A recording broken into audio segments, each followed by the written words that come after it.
You know, it's interesting, really, the bone grafting thing is not something that's horrible by any stretch. If we're doing what's called a immediate, meaning we're gonna take a tooth out and immediately place an implant in there, there will be space around that implant. Because there is space around that implant, yes, we're gonna put in some bone. A lot of people get concerned, what kind of bone are we gonna use? Cadaver bone? Are we gonna use a synthetic bone? We will use a synthetic bone called osteon. And basically, I'm just gonna place it in between those areas where the implant is and the actual bone is.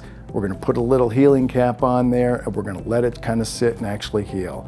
Now, if we don't have to do that, meaning we don't have to extract anything in place the same day, we will typically just place the implant and have no need for an actual bone graft whatsoever.